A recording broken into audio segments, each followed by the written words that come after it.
them, and they cannot accept the reality until they want to smash the mirror that is built before them. When our encampments are under attack, what do we do? When Gaza is under attack, what do we do? When Gaza is under attack, what do we do? Yeah, so I'm Tara. I'm a student at SOAS. I'm part of the SOAS Liberated Zone for Gaza. So we've come to the BBC today to highlight their complicity through their misreporting of the genocide in Gaza, calling it a conflict, a war.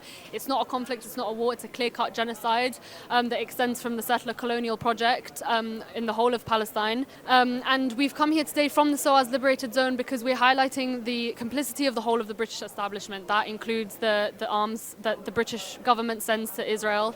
That includes the BBC misreporting the genocide. That also includes our institutions such as SOAS that we pay money to go to, funding companies such as Albemarle, which contributes to the production of white phosphorus, companies such as Sony and Microsoft, which produce surveillance technologies that they then sell to Israel, who then uses it in the West Bank to implement a system of racialized apartheid. We are connecting the two because both of which are complicity of the same system, which contributes to the colonization and genocide of the Palestinian people.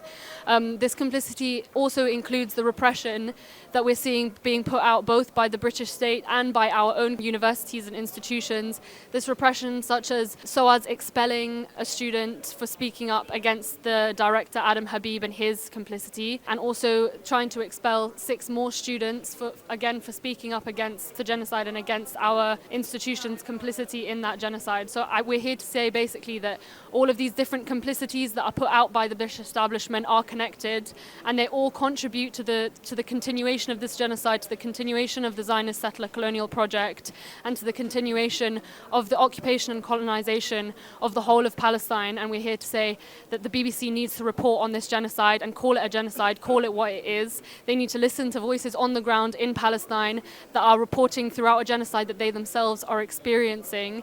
And we're here to say that they should also be reporting on the repression that we as students are being faced simply for speaking up against this genocide and against the complicity of our own institutions in this genocide.